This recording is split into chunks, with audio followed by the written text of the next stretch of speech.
You may know them for their wood glues, but did you know Titebond also has a complete selection of construction adhesives? Designed for a variety of applications, Titebond's adhesives make any building or home improvement project a breeze with their high-performing and durable formulas.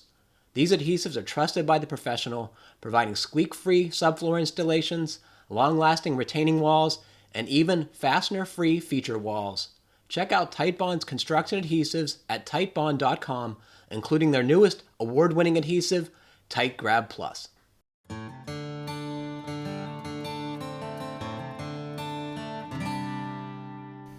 Have you thought about a Stonehenge at your homestead? I have, yes. There? That's why that's the whole sun thing. I have a good spot for it. Welcome to the Fine Homebuilding Podcast, our weekly discussion of building, remodeling, and design topics aimed at anybody who cares deeply about the craft and science of working on houses. I'm Senior Editor Patrick McComb. Today I'm joined by Fine Homebuilding Contributing Editor and TDS Production Manager Ian Schwant. Howdy. Senior Editor Brian Pontalillo. Hey, everyone. And our producer, Nate Gruca. Hi there. Please email your questions to FHBpodcast at finehomebuilding.com. You can find previous podcasts and check out the show notes at finehomebuilding.com/podcast. Good to see you guys. Thanks for being here. Good to see you. Yeah, you're welcome. Ian, what have you been up to? It's been a while since you've been on the show. How's business? Are you getting calls for work in the spring and summer? Yeah, signed a lot of projects that'll be our big anchor jobs for the rest of this year. And I think I emailed you earlier in the day that we've had a run of deck jobs, which I'm always interested in how streaky this business is. And I think back to when I was self-employed and I'd get on a hot streak of entry doors and then dining room tables or things like that. But we've had a lot of pretty good sized deck projects, and one of them that I sent you guys pictures of it's a deck on top of a flat roof, and I would call it flat in quotations because it is an EPDM roof, but it's not flat. It has kind of a spine down the middle of it, and then it I guess it kind of hip roofs off, and we had to put a floating deck on top of that, and those are always a pretty interesting challenge, but we've got two of those going right now. And you mentioned that you had a new site supervisor on that project. Do you want to talk about that? Yeah, so Allie has worked with us for a couple of years, and she's a graduate of Madison College, and she kind of come to this as a career changer, as many of the people that write in and listen to the podcast do, and she opted to take this, I think it's like a 1 year, 9-month kind of program at Madison College, which is the area technical college. She came here in typical support carpenter newbie role, got bounced around lots of different jobs, picked up some different stuff, and finally got to the point where it was like, you know what, we're going to give you a project to call your own. And this one, it's a bathroom project, some insert windows, and then this deck.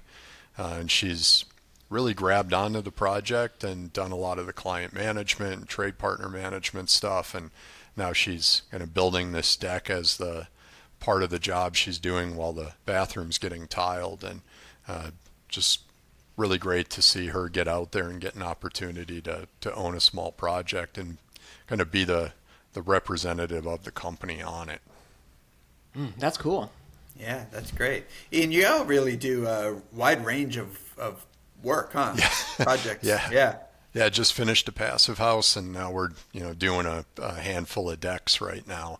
Yeah. But we kind of positioned them as fill-in projects, knowing that we would be closing out a lot of bigger jobs in this like February, March window, and the weather here is sometimes okay, sometimes not okay, but these deck projects slid in really nice for the team to have things to work on while we're doing the pre-construction part of the process for the larger projects that we signed.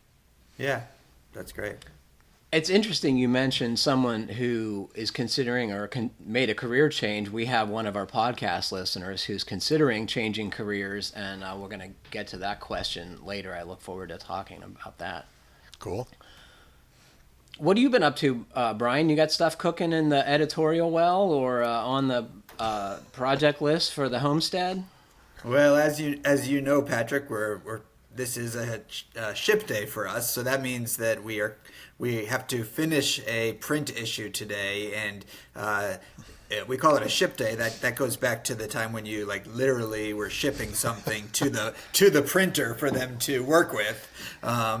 So we're at this moment. We're all kind of sweating the details, and right before I had logged on to for this podcast, our executive editor reached out to me and said, "And Patrick, you're in trouble."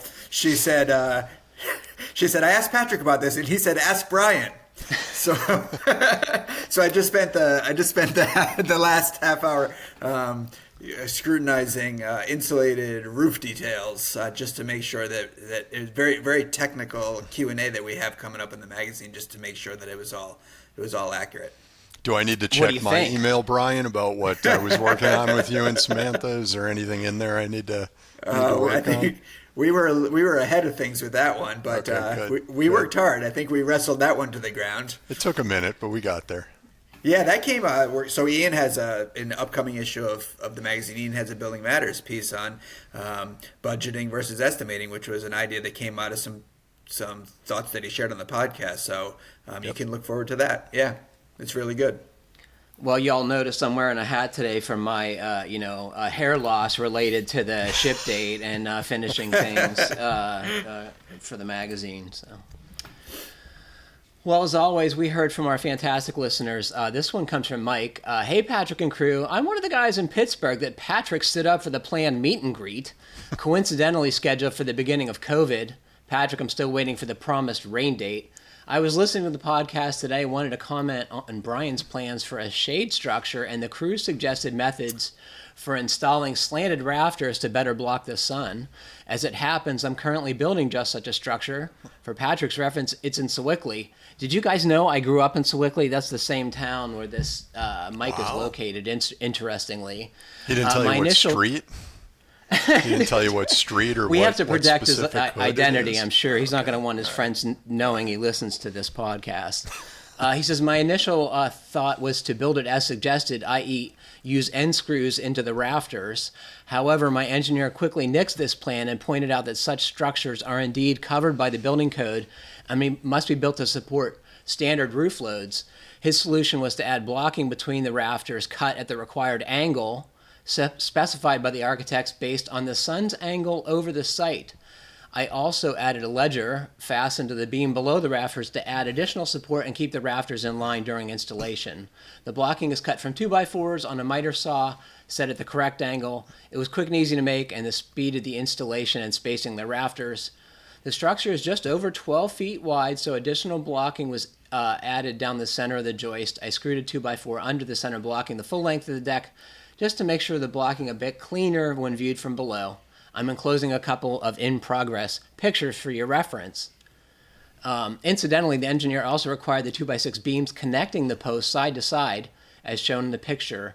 Personally, I think this was overkill since the 50 or so rafters would certainly serve the same function, but I couldn't talk him out of it, so I covered the top of each pair of them with an AZEK 2x10 and installed LED strip lighting inside. Hope this helps. Mike from Pittsburgh.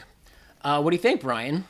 Yeah, I mean, I was, I see the podcast emails come in, and we, thankfully we get a lot of them, and so sometimes I dive into them, and sometimes I just kind of put them in a folder and save them, and knowing Patrick's going to sort through them.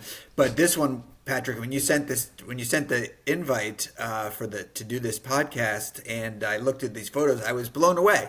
It's so cool, and it's exactly what I want to do, and now I know how to do it. Mike did a pretty good job explaining it. Do you think you could do it better or simpler to explain what he's done here, either of you? So I'm looking at it right now, and and I can't wait to see finished photos, because it looks like this is all going to be kind of trimmed out with some nice material. But what he's basically done is framed this pergola with posts and beams, and then on the on the bottom of the inside of the beams running in one direction, he's got a ledger board, and then he's got these nice little blocks cut on an angle that not only angle but space the rafters for the pergola so that they are exactly what I had described in the podcast and what I was thinking of doing. There's more flat surface facing the sun to create more shade, and it's excellent. Yeah, I wonder what time of the year the engineer or designer used for the sun angle calculation, because I've been on a few of those websites that show like where your house is and then the sun's path around your house as it travels throughout the year, and I'm just always fascinated by the difference in sun angle hitting your house. Yeah, and it's never the same, right? But I mean, Right. I think at least in the case of Summertime. at least in the case of an outdoor structure like this, you can pretty much assume that you want it to be appropriate for that high hot Right. summer sun, because that's when it's the most important. Coincidentally, Carol just got a phone app that shows the tracking of the sun and the moon. You can point it at things and it'll project the path of the sun onto your phone or your image that you're looking at, or just do it based on GPS, I presume. It reminded me of the thing I've seen solar installers back in the day. They had this thing that looked like a colander, and they would hold it up to the sun and look to see shadows from overhanging trees or neighboring structures or whatever, and it would help them locate solar panels. And now this is just done with GPS and the math involved in the track of the sun during any day of the year. It's pretty cool stuff. I like Yeah. that. So you won't need an engineer, And, right? You could theoretically just spend $10 and figure this out yourself. I like seeing the artwork that's based on the location of the sun, so it casts a shadow based on if it's at a solstice or a equinox. It makes a certain picture on the ground. I think that stuff's pretty cool. Have you thought about a Stonehenge at your homestead? I have, yes. there? That's why Yeah. that's the whole sun thing. I have a good spot for it. Well, keep us posted on that. This comes from Anne. Hello to my favorite podcast host. I'm a mere homeowner who has struggled with many long hours air sealing, only to hear my 84-year-old mother tell me that buildings need to breathe. During one of these building science discussions with my mom, I thought of a metaphor to help convey the concept. A house full of holes is attempting to breathe with a collapsed lung. Once the house is all sealed up, then it can purposely take in fresh outdoor air and expel stale air, also known as breathing. If the house is full of holes, it has just become a big air filter gasping for every breath and unable to maintain pressure. What do you guys think? Is that... Brian had to respond to our email from Ann a little earlier, and we seem to like the comparison. What do you think, Ian? Yeah, I think it's a interesting comparison. I don't know much about how a collapsed lung works, nor do I hope to ever know much about it, but it seems like it's similar. Yeah, well, she has a question, and I thought we'd just get right to it. She says, I'm in the process of having a 1962 Cape renovated, insulated, and air sealed. The insulation contractor said that he's hoping to get it to 1.5 to ACH 50, and that I will either need an HRV or ERV. I think it's the ERV. The house is in central New Hampshire, which I believe is zone 6, so it's cold. This sounds great, but I find myself on the brink of puzzling new questions like, will I need makeup air in order to run a kitchen vent or bath fan? How about Probably. having a fire in the giant fireplace in the middle of the house? I'd like to be able to do all the above. Also, will I need a central dehumidifier? How do all these things interact with the existing oil-fired forced air heating system? At some point, I'd like to add a heat pump to the system in order to add air conditioning to the house. How do I plan for all this? Is there a building science decision tree out there to help confused homeowners? Thank you so much. Well, Brian, you already answered Ann's questions, or many of them, in an email. Do you want to talk about some of this stuff? Sure. And I just thought that like I just mentioned, sometimes I get into these emails and they're interesting. I have a few moments and I can respond, and that was the case with Anne's email. And so I just kind of was trying to get her pointed in the right direction with some of her questions. First of all, if she's going to tighten her house up to 1.5 air changes or less, then yeah, she's going to want balanced ventilation. Most people, except in really cold climates, are using ERVs these days. And then with an ERV, you just need to make sure that you do get one that is rated for your climate. So in colder climates, you might need one that's not going to have any frost problems in the core. So that's what I told her about the ERV. She asked, will she need makeup air for her kitchen and bath ventilation? And I said, no, likely not, unless you install one of those big, powerful commercial, range hoods in your kitchen. And the code gives requirements for that. I think the IRC requires makeup air for any fan that is over 400 CFM in a house that meets the code required air tightness, which she's going to very much exceed. So if she does put in a really powerful fan, she'll need makeup air, but otherwise likely not. She asked about the fireplace in the middle of the house. and you touched this in the previous podcast, right? Go ahead, say it. Yeah, it's just a hard thing to say, but doing all this air sealing work and stuff, and then to just have a fireplace in the middle of your house, it's just not ideal. And I understand why people love them. I understand the charm. I get all of that, but it simply isn't ideal. If she's going to keep it, she wanted to know again about backdrafting and questions like that. And if she is going to keep it, then she might need to crack a window or something to have enough combustion air in the house. But I just kind of feel like when you're going to these lengths to tighten up a house, that the fireplace is kind of counterproductive. Ian, you have thoughts on this? Did Brian have the 400 CFM right for code required makeup air on a range hood? Yeah. Yep, that is correct. And for a lot of ranges, that's undersized. So I'm personally an advocate for put in the correctly sized range hood and bite the bullet on makeup air. There's simple passive ways to do it. There's ways to do it in an organized way that doesn't require you to heat the makeup air as it comes in. That's kind of my view, but I'm also married to somebody who cooks a lot and uses every burner on the stove at the same time, so I have a different view of it. I kind of think she should have makeup air anyway if she has an oil-fired forced air heating system that she's not replacing as part of this, to make sure that she's getting enough combustion air.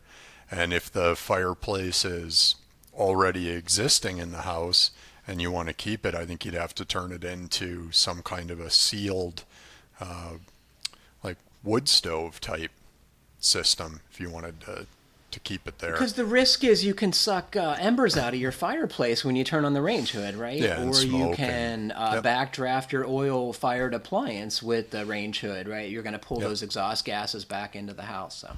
Yeah, I don't think having some kind of passive makeup air in a situation like this is a bad idea. It's an easy enough thing to close up if you decide you don't need it when you've done the totality of your energy retrofit work.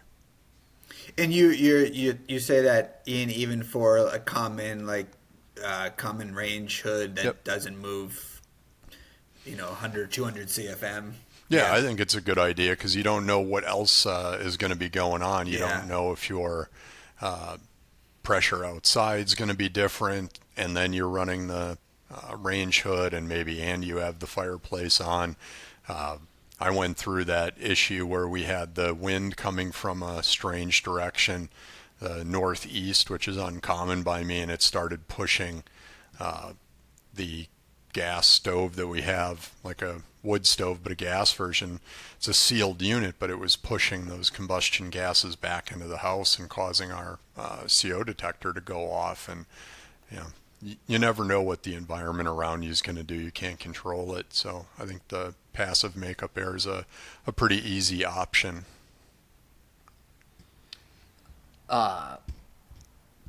going in a little different order today in the podcast, but that shouldn't affect things too much. Our feedback we're still into is Chris. This is Chris says, "Greetings, FHB crew. Wow, what a great episode. You touched on two of my favorite topics, the HVAC industry and dehumidification." I bet Chris is fun at parties, right? I think there are several problems in the industry that are more acute in the residential market than commercial. For starters, I think many tradespeople view HVAC trade work as a job and not a career or profession.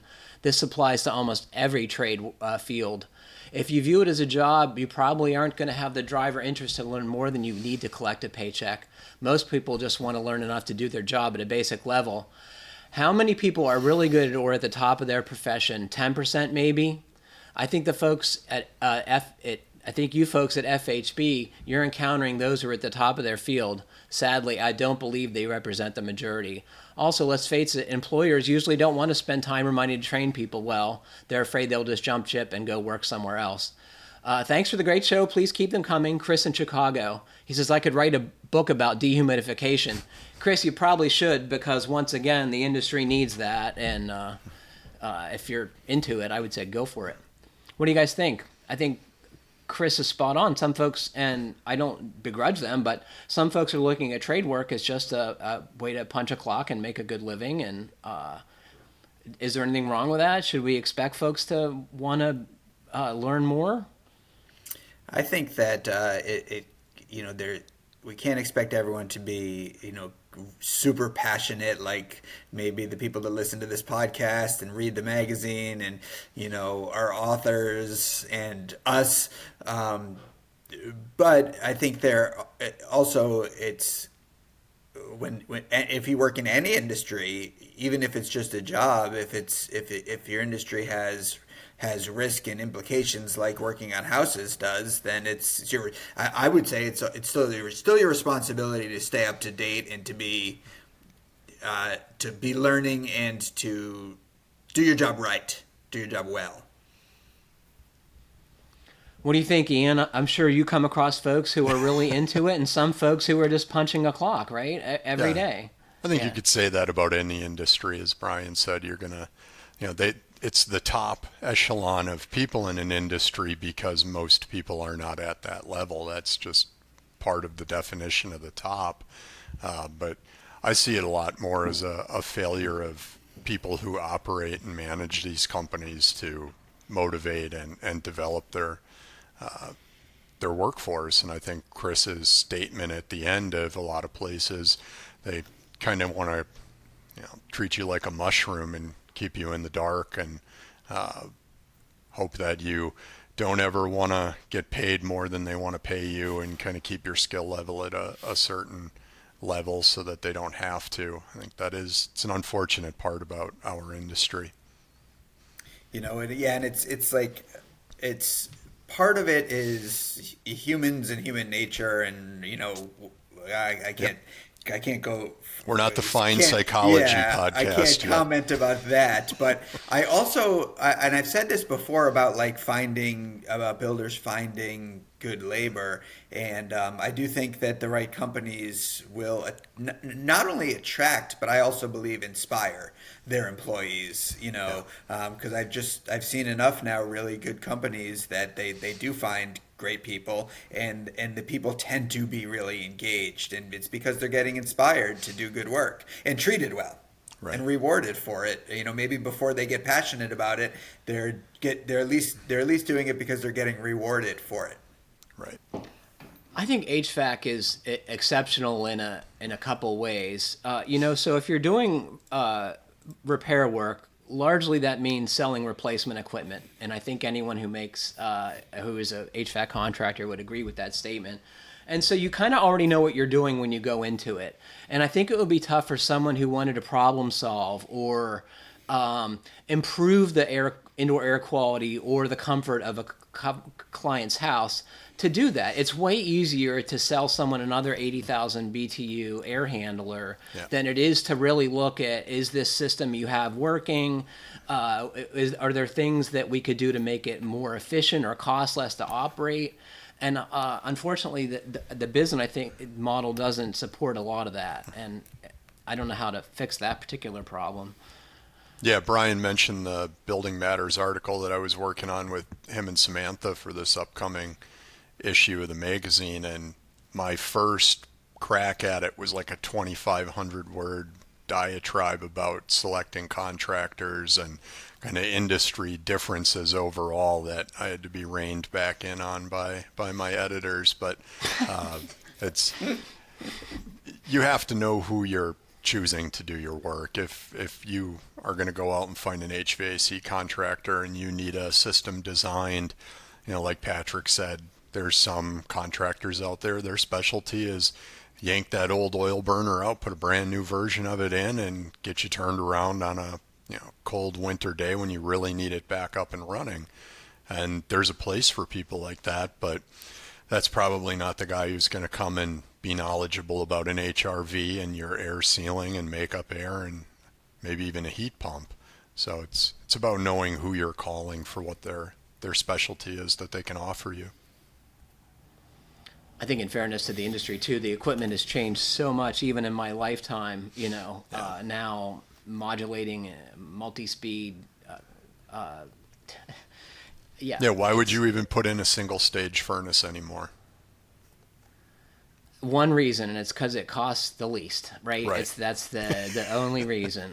Yep. Well, if you all have thoughts on the HVAC industry or other trade contractors, I sure would be appreciative of your feedback. This comes from John. He says, I'm looking for some advice on porch rehab. Some of the porch flooring and the handrails and balusters need to be replaced. Some posts have rot at the bottom and need to be mended. My carpenter fixed the worst post last year by cutting it at a detail line, inserting a 4x4, then boxing out the bottom with 1x material. It worked so well that I think we have that part figured out. But for the damaged deck/flooring, why is fir the only recommended wood from my carpenter and lumber yard? Why is sapele the only recommended wood for the railing and balusters?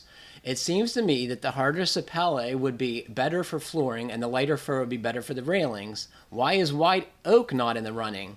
The price of white oak seems on par with the sapele, and we were planning on getting rough 8-quarter material, then milling it ourselves for the handrails and balusters. The house was built in 1900 in Western New York. There is gingerbread trim along the top of the porch that I'd like to match, so keeping the same design would be preferable. Love the podcast, John. Why is white oak not in the running? I'm guessing because it's hard to work with, right? Like, especially turning it. I don't know. What do you guys think? I think the reason you would use sapele or anything from the general mahogany family would be its superior dimensional stability over just about anything. White oak, when left outside like that, it's lacking in the dimensional stability. All you have to do is go into an old New England barn with some white oak timbers or white oak plank floor, and you can see what the elements over time do to white oak. So that, to me, that takes it out of the running. The other thing about the mahogany family of woods is the superior rot resistance over just about any other reasonably priced exterior grade hardwood that can take paint. It pretty much has everything that you're looking for. I'm not quite sure why fir is the standard for porch floors, other than that it's lighter in weight. It's probably something that was highly available, and I don't know that you would want something that hard as a sapele on your porch floor with it that you're going to paint up.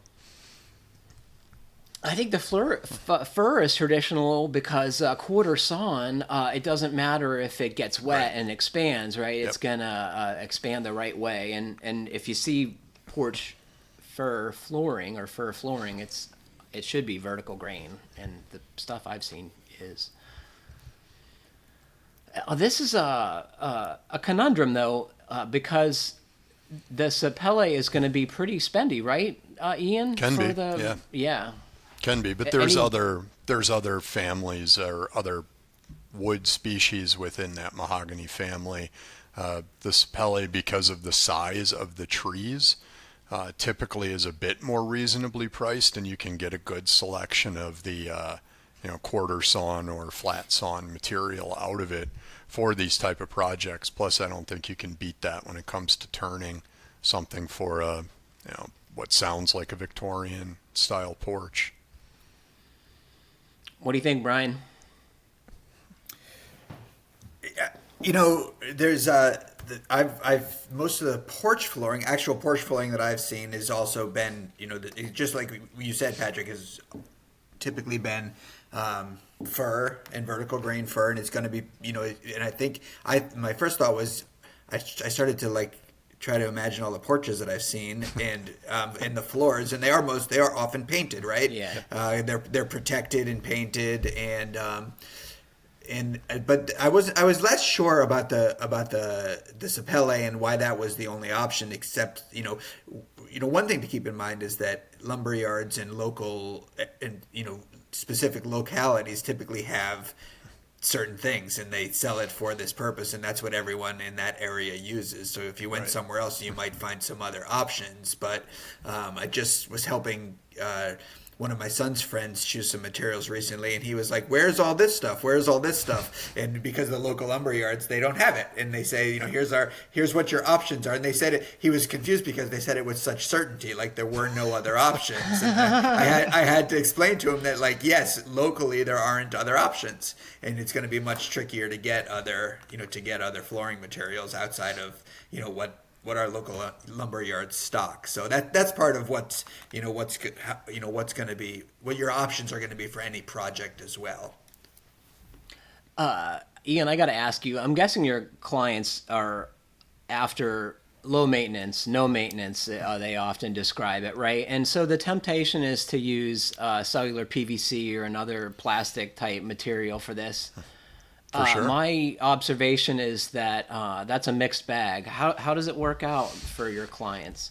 We have this meeting between the production management staff and the design team every other Monday, and one of our common topics is railing materials, because we can't get quality Western red cedar anymore, and that was the go-to.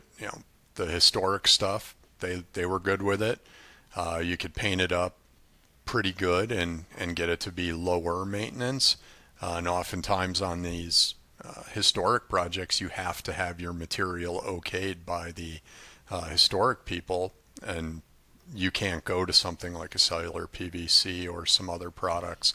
So we're constantly going back and forth with our design staff and with the production staff of, okay, what do you think about using this product? Can we use it? And I even after the last round of this, I reached out to Mason and Dave from Hudson Valley Preservation and asked them what they were using for period correct railings, and they said, we're having the same problems. If you beat us to the solution, let us know. So I think it's something that everybody's having an issue with. It's one of the things that was of common discussion at the lumberyard when I worked there, and we tried making, Trex was not new, but they started making it in more dimensions for theoretically greater applications, and you could buy 2x2 balusters, and it turned out to be a terrible idea, but we had clients that wanted to have them turn, which we attempted, and I remember trying Meranti, which is a kind of variant of the South American hardwoods, and that turned out to be not nearly rot resistant enough to stand up to Vermont winters. So, it's still a problem, right? I think the powder coated metal is a great option, but it's not going to look great on this Victorian house. Right. No. Even texturally, it's not going to have the right feel. That's something that always has surprised me about clients is they want to hold it. They want to run their hand across the railing and see what it feels like, and that the crispness of your powder coated metal just is almost never good enough for somebody who's that into the feel. How about the glass panels? That's something that folks are interested in about, and I bet that is a maintenance nightmare, keeping those clean so you can actually see out of them. Yeah, we have glass panels on ours, and it's constant dog footprints.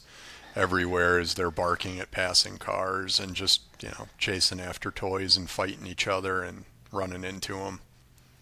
You just give up.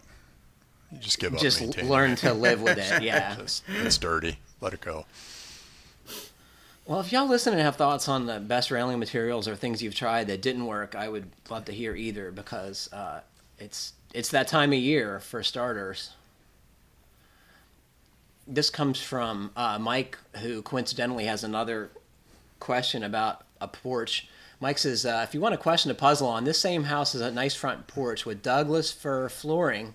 The problem is it's starting to fail, and for some reason there are semi-finished basement rooms under it.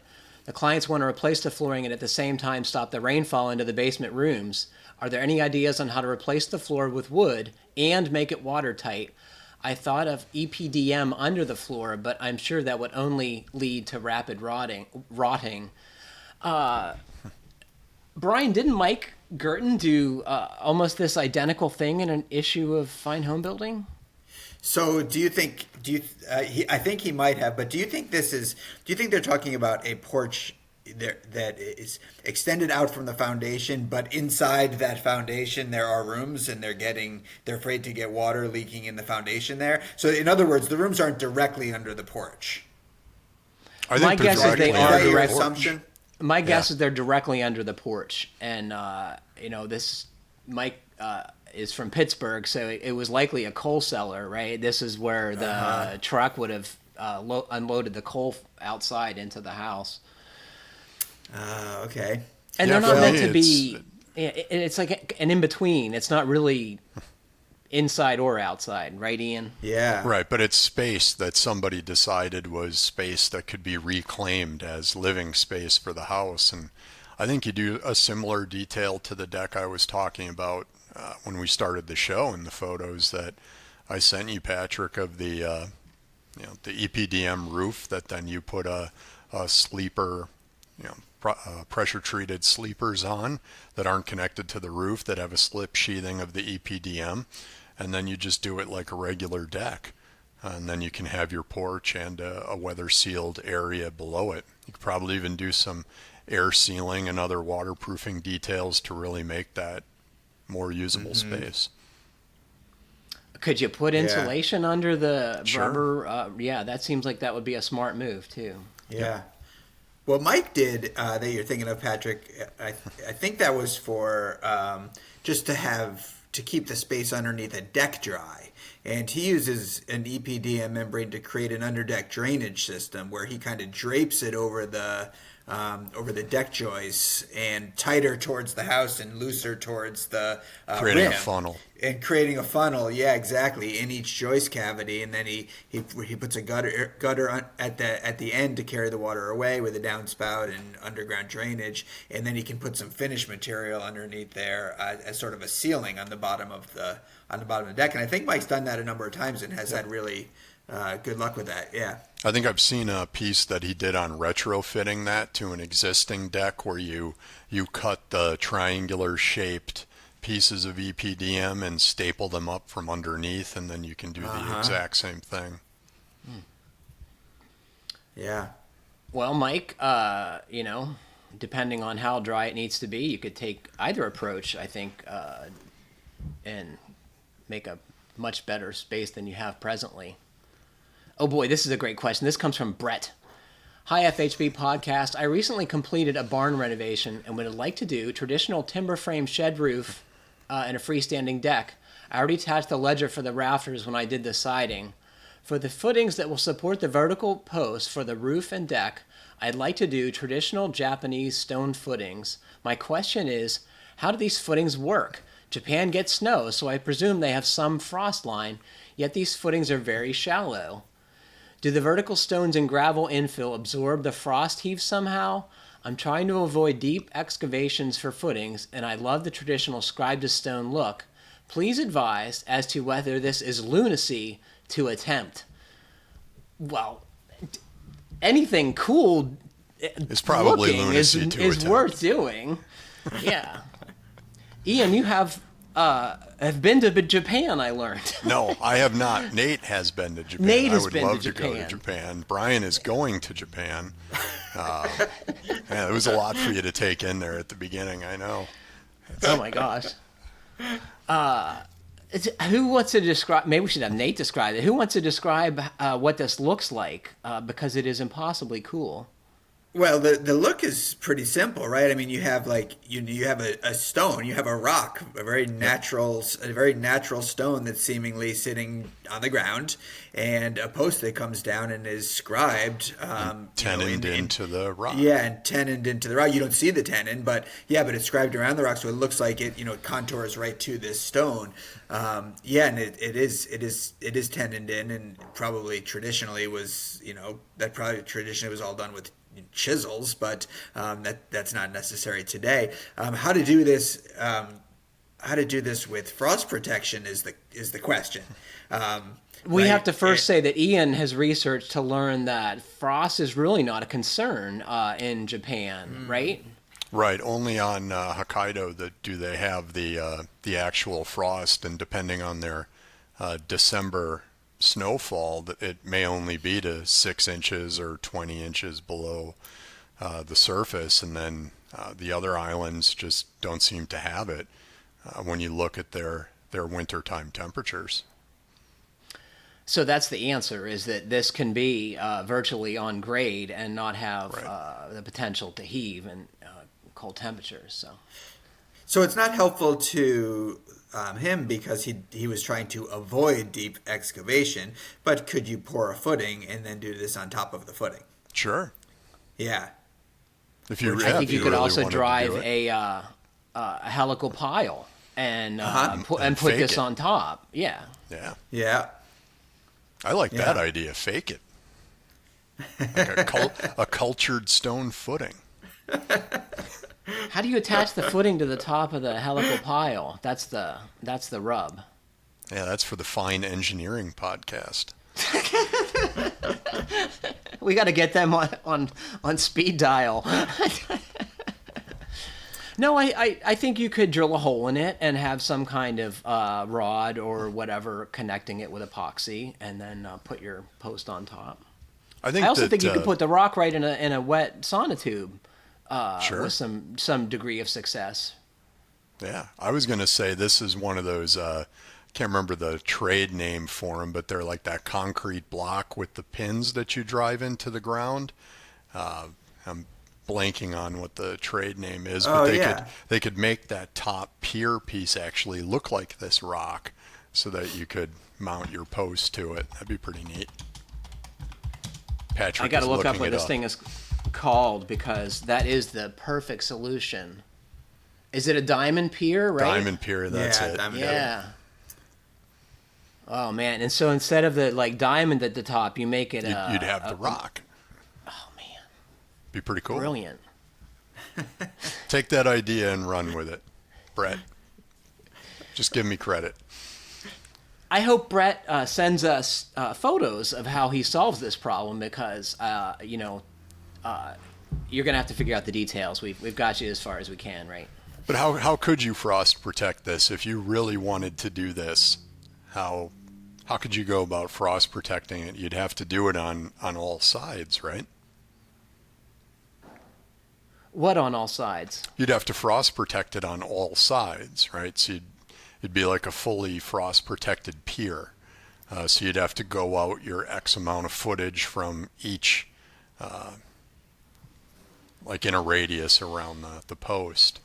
You're talking about like a frost-protected shallow foundation. If you wanted to have a small pad to support a porch or whatever, you could theoretically insulate it to keep the frost heave from lifting it. Is that fair? Yeah, I'm wondering if that's even possible, because is that based on kind of being up against a house or an enclosed space? Just don't know the detail. Part of the assumption is that the building is helping to warm Right. the footing, right? So if you have it's in an unheated space, I think you'd need more insulation, or it might just not work at all. Yeah, you'd need too much insulation, and then you might as well just dig a deeper hole. I think a helicopter. I'm going to say, Go ahead. I like the idea of just digging some holes, pouring a footing, bringing it flush to grade. You can put a piece of rebar in it before while the concrete is wet. You drill through your rock, slide it onto the rebar, and now you have, epoxy it all into place. Now you have your tenon to go up into your post. Are you going to try this on your That's my thought. on your sunken entry deck? It's perfect. Oh my gosh! So this is the part of the show I've been really waiting for. Let's get to Eric from Boston. I'm sure that was not at all helpful, Brett, but let us know what you do to solve this really cool design conundrum. I think you got to do this. This comes from Eric in Boston. Hey, Patrick and team. I wrote in a while back about the tilt-turn windows and my 1789 antique cape that I started renovating in 2021. Tuning into the podcast is the high point of my week, so thanks for the time and effort y'all put into producing it. The reason I'm writing again is that I'm thinking about shifting my career to be involved in the building industry, which as a 53-year-old man may seem a bit odd, but I thought it would be interesting to open the question up to the podcast team for some professional advice. I now work as a graphic/web designer, but I worked professionally as a house painter in my late 20s and on my own home on tons of projects over the last 25 years, taking on more complex projects as my skills increased, and I've always looked forward to learning new ones. FHB and its resources have helped me tackle larger and larger projects and keep up with techniques, materials, and best practices. Thanks for indulging my creative tendencies. Some of the projects I've worked on include making energy efficiency improvements in my home, doing the demo before a major renovation, renting a trench digger to install a new gas line, building a portico over the front entrance, designing and building a 15 by 25 foot cable railing deck with locally rough-milled black locust decking that needed to be ripped, planed, and finished, and ended up taking me 3 times as long as I thought it would. He's also refinished and installed reclaimed wide plank flooring, and trimming out, installing new stairs, building a kitchen island, tiling 2 bathrooms, and more. I particularly enjoy repurposing reclaimed wood, and my wife now refers to me as the wood whisperer. About 10 years ago, I went to grad school for sustainable design and green building technology, but never transitioned it into that type of work. What would you recommend to someone who likes to work with his hands, is passionate about the craft of building smarter in a lower carbon manner, and is considering working in the industry? Am I completely nuts? I just want to work within a community of like-minded people on cool projects. The last time I considered a course correction in my career was during the economic downturn of 2008, and getting into the industry at that time wasn't an option due to a lack of projects to work on. My timing wasn't great then, but perhaps this time it would be better. The thought of striking out on my own and getting licensed as a GC seems a bit daunting without a business partner. Again, I really appreciate your guidance and ideas, and please feel free to put this question on the podcast if you deem it relevant to the audience. Best. All right, what do you guys think? What should we tell Eric? That's a hard age to make that transition at. I mean, I obviously don't know what kind of physical condition Eric is in, but to do it daily after doing it as what sounds like a really enjoyable hobby, I don't know if that feels right to me. But I'm also someone who got to late 30s and looked at the people around me whose bodies were failing, and that's what pushed me to get out of the field and get into the more managerial side of the industry. So I'm looking at it through my own personal experience and thinking that I couldn't imagine in 10 years being the same age as Eric and then wanting to go back out in the field. Brian? Well, that's I think Ian's point is a really good one, and because you get, especially if you're starting, let's say you're starting as a carpenter on a crew, like there's an expectation that you're gonna do what all the young guys are doing, and and it is hard on the body.